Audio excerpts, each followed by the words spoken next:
Peace be upon you. Welcome to another session of From the Desk of Ghamidi. The series of discussions on the 23 questions continues with Ghamidi Sahab. In this sequence, today we have the 54th episode. The topic under discussion is the Hur of Paradise. Regarding this topic, the objections and doubts that have been raised against the views of Ghamidi Sahib are being addressed in this series. Today's discussion is the second session on this particular issue. Thank you, Ghamidi Sahib, for your time. Once again, we are at your service. In the previous session, in considerable detail, we learned that the entire issue revolves around the word Hur. Where is it discussed in the Quran? You stated that there are 8 places in the Quran where this topic appears, and among them there are 4 places where the word Hur occurs. In what context has this word been used? What does it signify in those places? How have people translated it? You concluded that discussion very clearly. I would like us to carry the discussion forward from that point. We are told that in the collections of hadith, there are hundreds of narrations which allegedly show that the Hur are a separate and independent creation and that there is explicit and clear evidence for this claim. What is the actual material that comes to us through the narrations? Please connect this discussion with the points raised in the previous episode and begin the discussion afresh. Everything that we have discussed so far has revolved around the Book of God Almighty, the Quran. The point I attempted to clarify was that there is a widespread and commonly accepted notion that the Quran repeatedly speaks about Hur, about women, and about their beauty and elegance. I explained that there are only 8 places in the entire Quran where women are mentioned in this context. Either their beauty and elegance are discussed, or we are informed about the nature of the women who will be found in paradise. Among these 8 places, there are only 4 where the word Hur is used. I presented all those places before you and explained that in every instance this word appears as an adjective. It is not used in isolation. Many other words also appear alongside it. Uruban, Atraban, Kasirat, Al-Tarf, Einhur, all of these are descriptive attributes, Azma, Al-Sifat. These are not the names of separate beings. That is, just as Al-Jinn refers to a distinct creation and Al-Malaika refers to another distinct creation, in the same way the Quran does not present Hur, Ain, Kasirat al-Tarf, or Khairat Hisan as independent creatures. Rather, these are attributes of women. I repeatedly drew your attention to the fact that just as we use such adjectives to describe beauty and elegance, the Quran does the same. I also explained that when translations of the Quran began appearing in the Urdu language, the word Hur had not yet acquired the status of an independent noun. This transformation occurred later through the translators of our language. This happens frequently in languages. An adjective is used repeatedly, and after some time, it becomes associated with a specific object or idea. It then begins to be used with that fixed reference.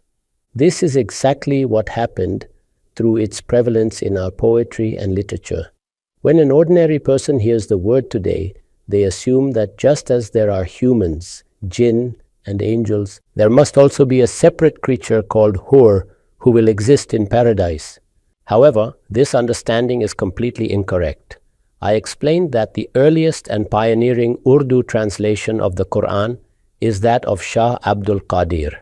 And if you examine his translation carefully, you will find that everywhere he renders the word according to its actual meaning.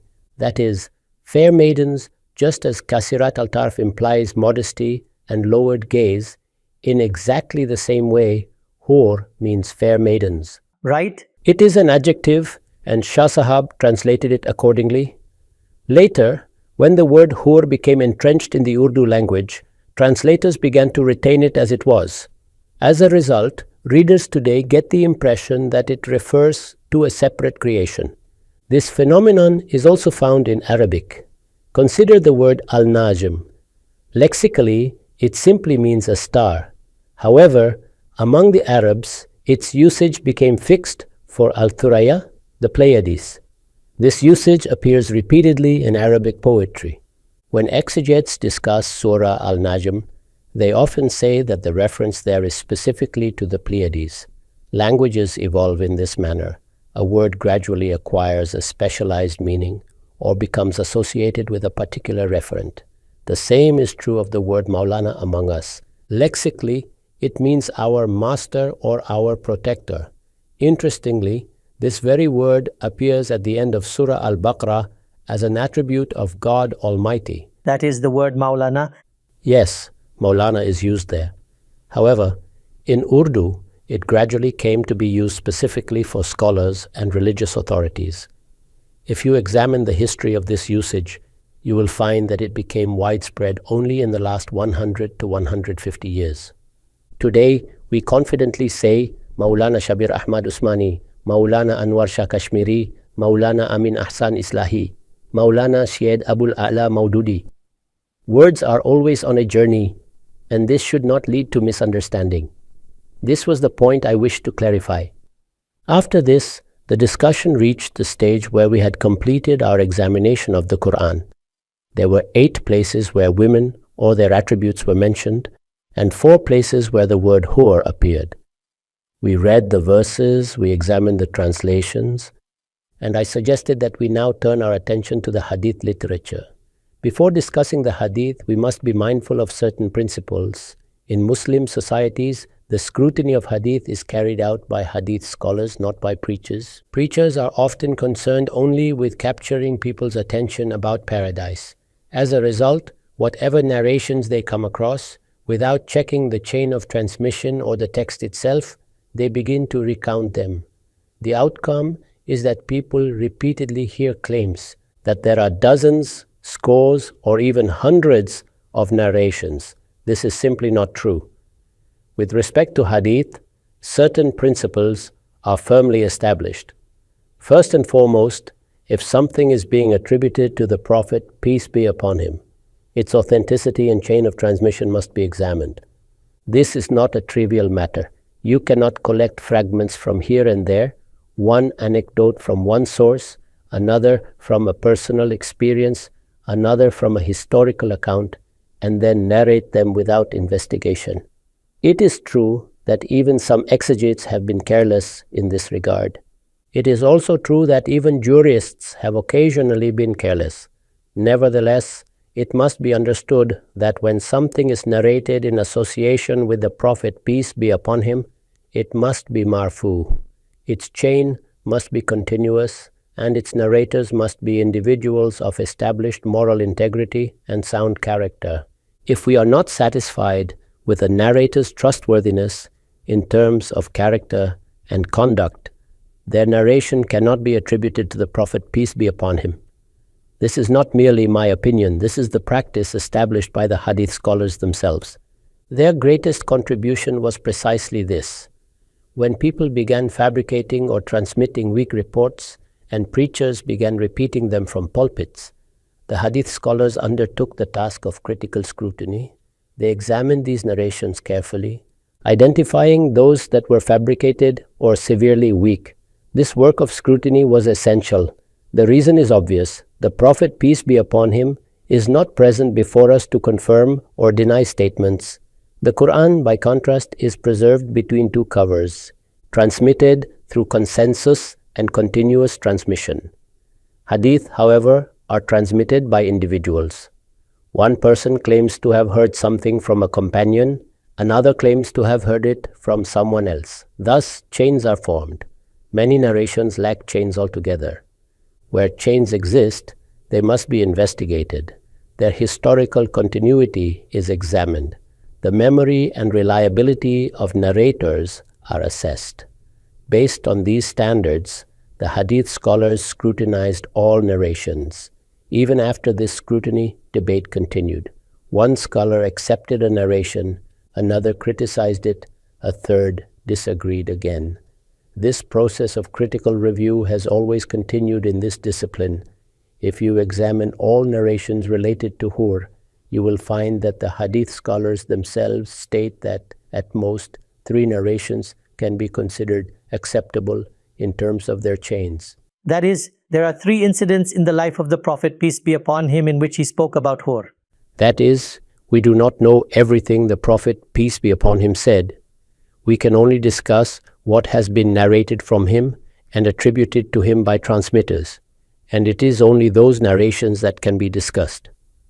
After scrutiny by the hadith scholars, only 3 narrations remain that can reasonably be selected. Okay. Of course, Imam Bukhari, Imam Muslim, and other hadith scholars did their work.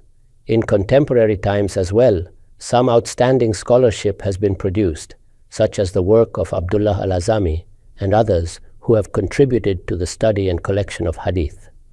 When all this material is examined, it becomes clear that from the entire corpus of hadith, there are only 3 narrations that can be attributed to the Prophet with some degree of confidence. The Prophet, peace be upon him, himself warned against falsely attributing statements to him. When we lack confidence in a narration, how can we attribute it to him? A question here, Ghamidi Sahab. It is often said that da'if or weak narrations may be accepted with regard to virtues. However, if a narration relates to a command, an act of worship or legal rulings, it is not accepted. So in the case of weak narrations, even though they are weak, our scholars often accept them when they pertain to virtues. Firstly, this point is incorrect because even in chapters dealing with fazail or virtues, the fundamentals of religion are being explained. The worth and value of a thing are being established there. Therefore, this claim is not appropriate. Even there, if the hadith scholars have overlooked something or committed an error, or if it is stated that a report may be accepted, that acceptance only occurs in cases where the matter is already part of the religion. That is, you cannot introduce anything new into the religion on this basis. This is not permissible. However, I am telling you that in my view, the methodology of the hadith scholars is correct. In every case, whatever is narrated in association with the Prophet, peace be upon him, must be examined and tested. One can never proceed with something that does not qualify as a marfu hadith, or whose chain of narration is disconnected, or whose narrators are accused of lying, or concerning whom other deficiencies have been reported, or whose memory and retention have been questioned. And then accept such a report and attribute it to the Prophet, peace be upon him. This is not possible in any way. Therefore, I have said to you that if you collect all these narrations and read the comments of the hadith scholars on them, it will become clear that none of these narrations have a status such that they should even be uttered. This kind of negligence can only be committed by preachers, people who have absolutely no connection with the world of scholarship. There are only 3 narrations that reach the level of Sahih or Hasan. It should be kept in mind that among the hadith scholars, Sahih is the highest category and Hasan is below it. That is, all 3 of these narrations do not even reach the level of Sahih. However, if Hasan narrations are accepted, then there are 3 narrations and I will present them to you. You should examine whether there is anything in them beyond what the Quran has stated. Is there anything different from the Quran? Or is there any such tale in them? These are the 3 narrations. The first narration is from Abu Huraira, may God be pleased with him, and it is recorded in Sahih al-Bukhari, hadith number 3024. Listen to the narration.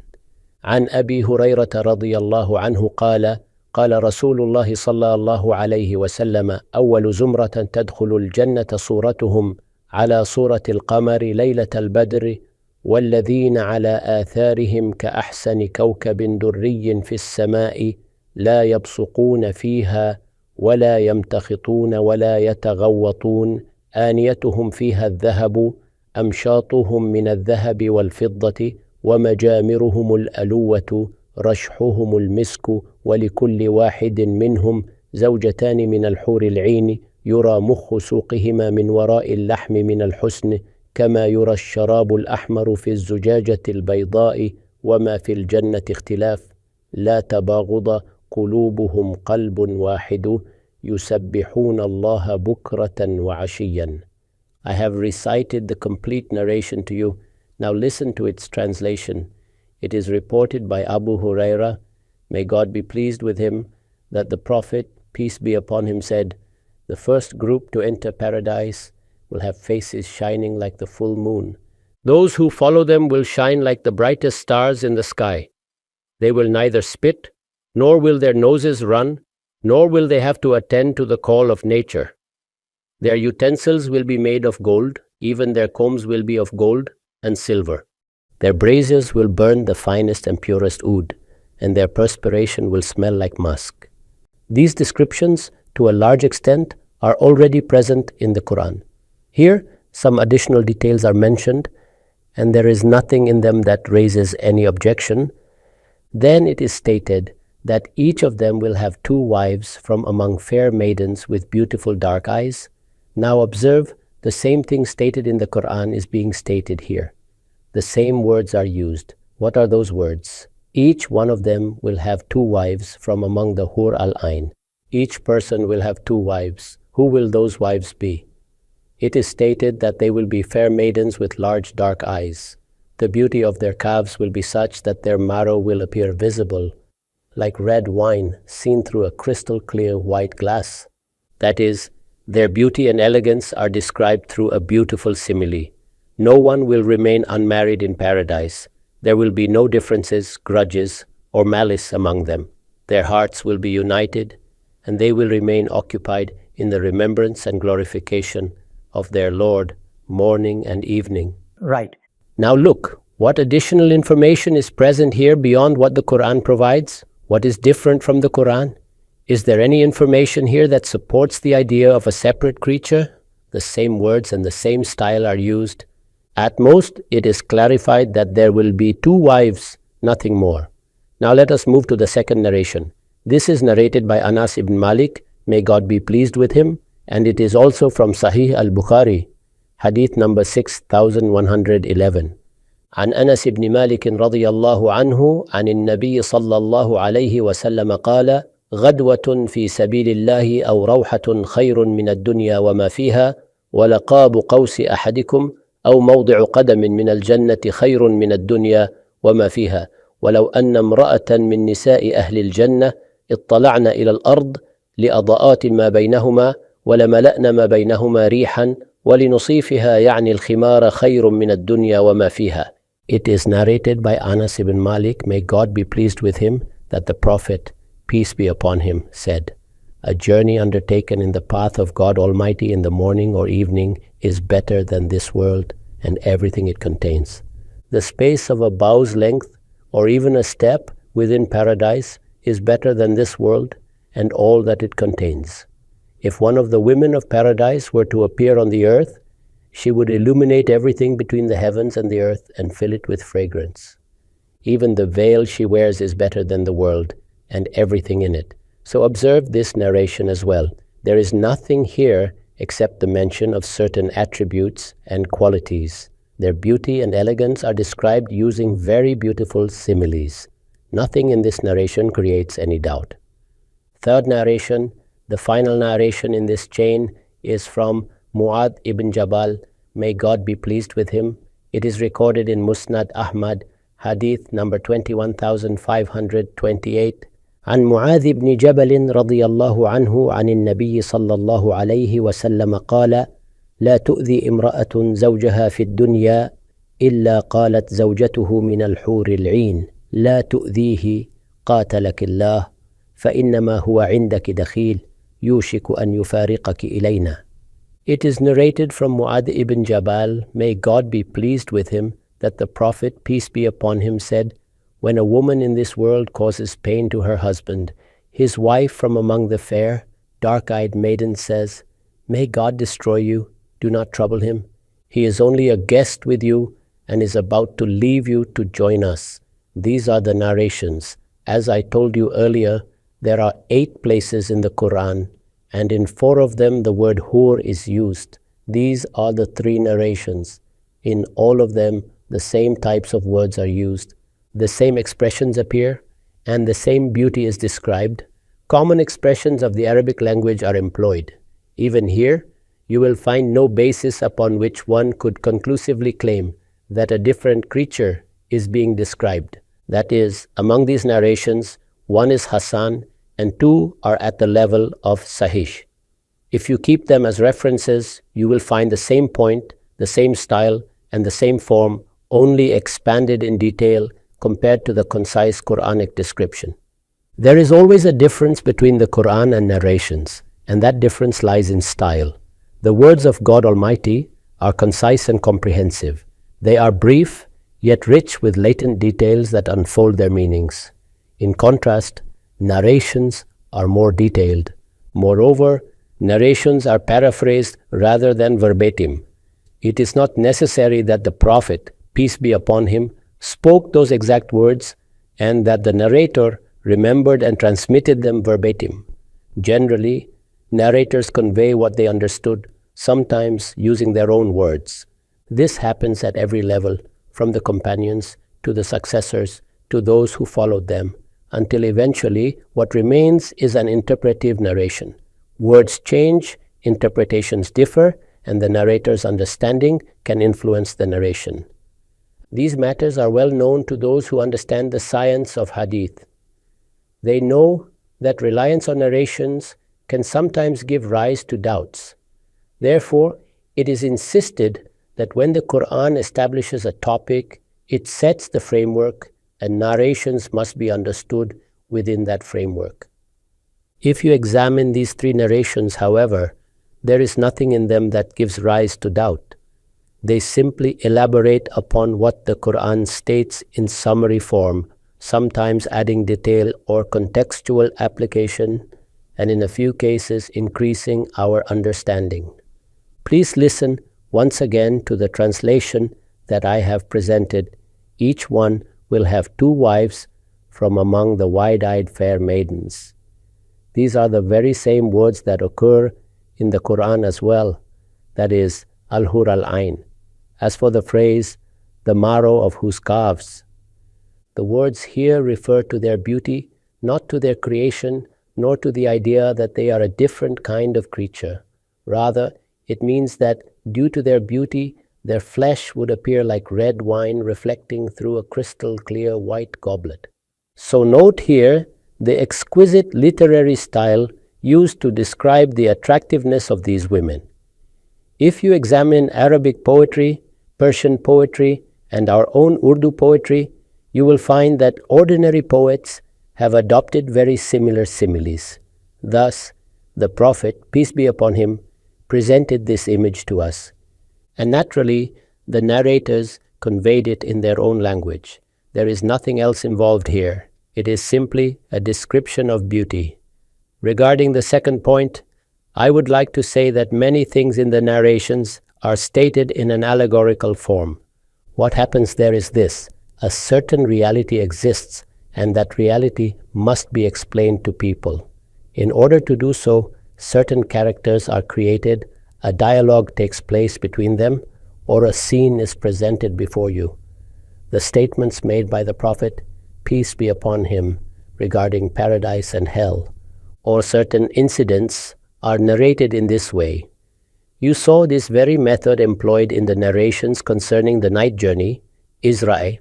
Those events have not yet occurred, nor did they occur in that literal form. Rather, they are shown symbolically and their meanings are conveyed. In the narrations of the night journey, you see that when those scenes were presented to the Prophet, peace be upon him, he asked questions about them from Gabriel and replies were given. These were, in fact, visions or ruya of the Prophet, peace be upon him. When we see a dream, and this is an experience common to all of us, what happens? Sometimes the past appears, sometimes the present, sometimes the future, and sometimes the reality presents itself in an allegorical form. We have seen that the dream of Prophet Joseph was described in the Quran. There, an event of the future was depicted through an allegory. What was the allegory? 11 stars, along with the sun and the moon, were prostrating before him. Thus, the scene that was experienced was actually an allegorical representation of a reality. A reality was visualized in symbolic form. So the point is this: if a husband experiences a situation in which his wife causes him pain, or a wife experiences a situation in which her husband causes her pain, then that reality becomes the basis for such a dialogue in the heaven of God Almighty. Keep this fact in mind and then observe how that reality is made evident, that an incident occurring here becomes a source of pain there, or a source of glad tidings there, or a means of divine bounty there. This is the reality, and this reality has been transformed into characters. That is, the Prophet has to communicate it. Yes, it has to be conveyed, and so it is conveyed in the form of an allegory. In reality, meanings and truths are being portrayed in this manner. This style is found in abundance. Therefore, I have written a note on this narration, and there too I have elaborated the same point. I wrote that we should not assume from this that these wide-eyed, beautiful fair maidens are presently engaged in such conversations. That is, this is not the description of an actual incident occurring right now. If we study the narrations on this subject in depth, it becomes absolutely clear that the Prophet, peace be upon him, was shown allegorical images of paradise, hell, and the day of resurrection, so that he could warn people through them. We have seen in the narrations that while the Prophet, peace be upon him, was leading the prayer, suddenly a portion of paradise appeared before him. You must have read that he stretched his hand forward. When the companions asked him about it, the Prophet said that he was trying to pluck fruit from a branch. So what happened there? The realities were transformed into allegory. As I said earlier, the same happens in our dreams as well. Realities are converted into images and presented before us. How do these allegories take shape? One indication of this can be found in a narration in which the Prophet, peace be upon him, himself explained that when the incident of the night journey occurred and he narrated it to the people, questions began to be asked. That incident had taken place at night, and it was in the form of a vision. When people began asking questions, its details were not entirely clear in his mind. It was felt that people might start denying it. On that occasion, the Prophet, peace be upon him, stated that the complete picture appeared before him. Now the image was right before me, and I could see every detail. And he then described each place and every step of the journey to the people. In this manner, things are visualized for the Prophet. Now look at our own times. In what respect have human beings achieved success? There were many matters of the past that were lost. We do not know since when the world has existed, nor since when the beings we call humans have been present. Its history is still being formed. Earlier, we used to read history in books or hear it through narration. What do we do with present-day history? We preserve it. Incidents are recorded and stored. In the same way, consider what a novelist does, what a writer of fiction does, or what a dramatist does. He selects a reality, creates characters for it, and through those characters conveys that reality. Both of these processes occur by the will of God Almighty as well. Sometimes a future reality is selected and molded into characters, and you are shown or told about it in the present. At other times, an existing reality is presented in allegorical form, such that it appears as though the who are speaking about it. Therefore, if the narrations are studied deeply, it becomes absolutely clear that no argument can be established on this basis. Right, Ghamidi Sahab, let us move forward. You presented the narrations. There are only 3 narrations. The places in the Quran where this topic is mentioned were also read. After listening to them with an open mind, and as you say, after analyzing them, both the listeners and I myself as a student would say that until now, neither has the Quran stated that the women of paradise will be from this world, nor has it stated in any narration or Quranic verse that the creation in paradise will be a separate, independent creature created there, entirely different from the women of this world. Let us take this discussion further. It is said that there is no clarification regarding this in the Quran or the narrations. Yet despite the absence of such clarification, the entire Muslim community formed an understanding that the women granted in paradise would be an independent creation, created in paradise itself. My question to you is, if you differ on this point, what is the reason for your difference and what does our ancient scholarly tradition say about it? As we proceed, I will tell you that I have neither differed on this issue nor formed an independent opinion. I am not isolated in my view. Muslims possess a scholarly tradition, And when its history is examined as a whole, it becomes clear that those who object here are actually unaware of their own legacy. They are unaware of how our scholars viewed this issue and what debates they held on it. Once again, recall that there are 8 places in the Book of God Almighty, the Quran, and in 4 of them, the word hur is mentioned. We examined its meaning, the other terms used alongside it, the style in which beauty and elegance are depicted, and how the word, upon entering our language, gradually came to be treated as an object or a gendered noun, despite the fact that it is an adjective with a definite meaning, and scholars have used it as such from the very beginning. We saw the same thing in the narrations as well, the same expressions, the same style, and similar details. Nowhere is there any clarification, neither in the Quran nor in the Hadith, stating that this refers to a different creature, or explicitly stating that these women are the same as those of this world. What is stated is simply that pairs will be formed there, and that the women of this world, according to their virtue and righteousness, will be married again there. The same is said regarding men. It is also repeatedly made clear that God Almighty will grant a new body to the inhabitants of this world, people like you and me, and that body will be in accordance with the divine laws of that realm. These are the points clearly stated in the Quran and the Hadith. This other matter has not been explicitly discussed, as we have seen from both the Quran and the narrations. However, the question naturally arises in people's minds. So many women are mentioned, their beauty is described. Will they be from this world, or will they be a different creation? People attempted to answer this question, and there were certain subtle indications that led their thinking in that direction. There is a reason for this. Therefore, we now turn to our scholarly tradition, and I will explain how our scholars viewed this matter. When we refer to scholars, the first thing that must be clarified is who these people are, that is, through whom are we to understand this concept. Since this issue relates to the Quran and Hadith, it concerns either jurists or Quranic exegetes. Those who write Quranic exegesis also cite Hadith and comment upon them. They also summarize the various viewpoints that appear to them. We know that in the early period of exegesis, narrations from the companions and the successors, as well as those from later generations, were cited.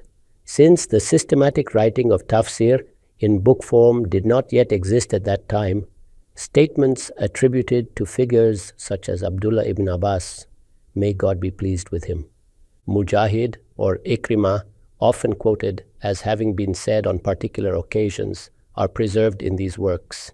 In this way, tafsir literature contains both the author's own reasoning and transmitted reports from earlier generations.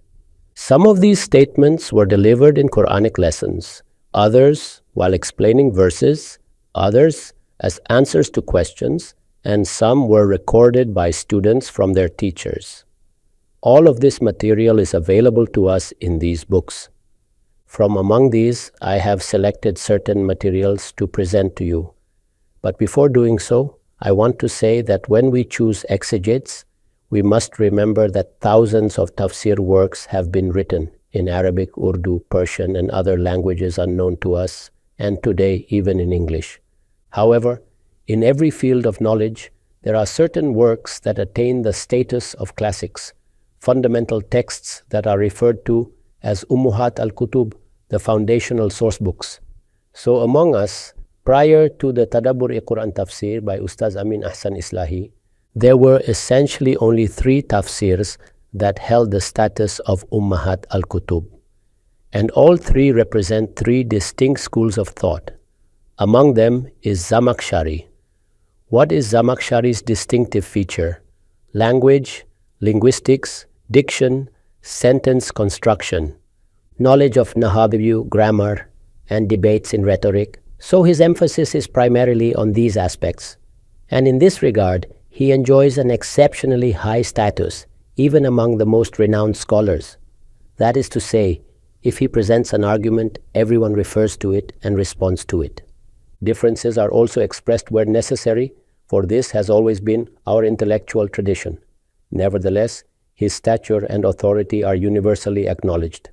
Even if Imam Fakhr al-Din al-Razi expresses an opinion, he too refers to Zamakhshari.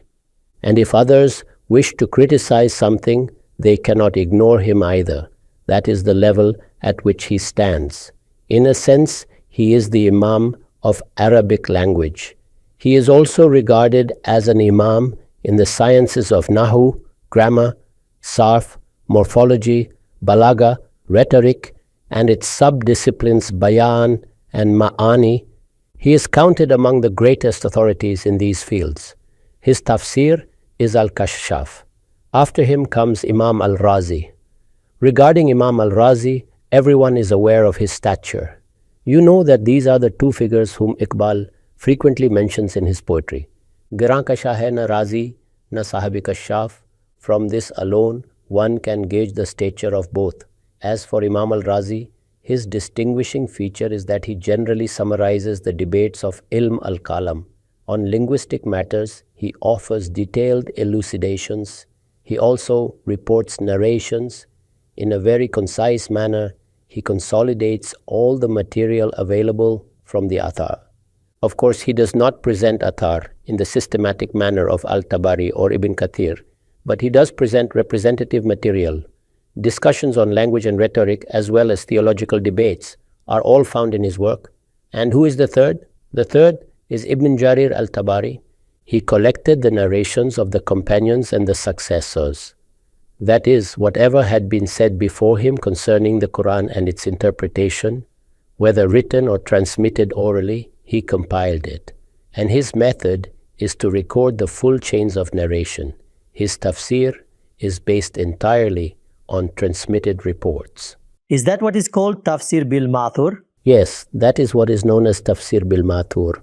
Ibn Kathir later summarized this material after scrutinizing it according to the principles of hadith criticism. So I am presenting these to you because all later tafsirs ultimately draw from them. Now first note this. Imam al-Razi informs us that there was a difference of opinion on this issue. That is, he explains how this disagreement emerged and what point gave rise to it. Where does he discuss this? Under Surah Al-Dukhan.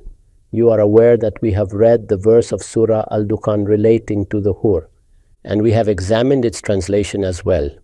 These are verses 54 and 55, in which God Almighty says, كَذَلِكَ وَزَوَّجْنَاهُمْ بِحُورٍ عِينٍ. He interprets this verse. There he explains what the word hur implies and what ain signifies. After completing the discussion, he concludes with the statement, then people differed regarding these wide-eyed maidens. That is, people disagreed over the question, from where will these wide-eyed maidens come? This is precisely my question. Exactly. So he begins with this question. In which period does Imam al-Razi say this difference arose? He passed away in 604 after Hijrah. So this tafsir was written before that. He is clearly not referring to a modern disagreement, but to an earlier one. He explicitly states that this difference existed from the time of the companions and the successors. So the disagreement regarding the hur existed even among the companions? Not regarding the meaning of the word, but regarding what kind of beings they are, whether they are the women of this world or whether God Almighty will create a new creation altogether. This disagreement existed from the very beginning. And once again, remember this, since there is nothing explicit in either the Quran or the authentic narrations, this naturally became a point of disagreement. That is a very important point. If the Quran had clarified it explicitly, or if the Prophet, peace be upon him, had explained it clearly in authentic hadith, then who would dare to disagree? But where no such clarification exists, scholars form opinions based on circumstantial indicators. These are presumptions, not certainties. Thus, one scholar says, "This is how I understand it," while another prefers a different interpretation. This is how scholarly disagreement emerges. Now listen carefully to the actual disagreement. Imam al-Razi reports, Hassan al-Basri said, "They are the elderly women of this world whose teeth fell out in old age. Remarkable Hassan al-Basri? Yes, the same Hassan al-Basri, a renowned scholar of the Ummah, an ascetic, a devout worshipper, and a great exegete. You will find his views scattered throughout tafsir literature.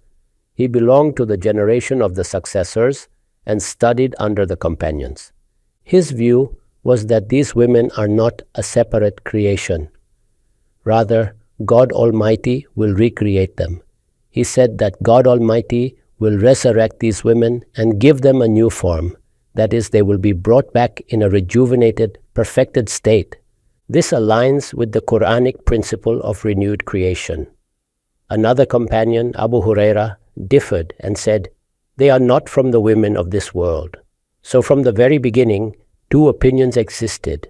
One held that these are the same women of this world, recreated. The other held that they are a separate creation. And this difference arose precisely because the Quran and authentic hadith do not explicitly settle the matter. Scholars inferred meanings from contextual indications, such as the verse, "Lam yatmithunna insun qablahum wala jan." Others preferred a different inference, thus opinions diverged. So your point stands confirmed. The Quran and authentic narrations do not decisively clarify this. Exactly. That is why opinions formed.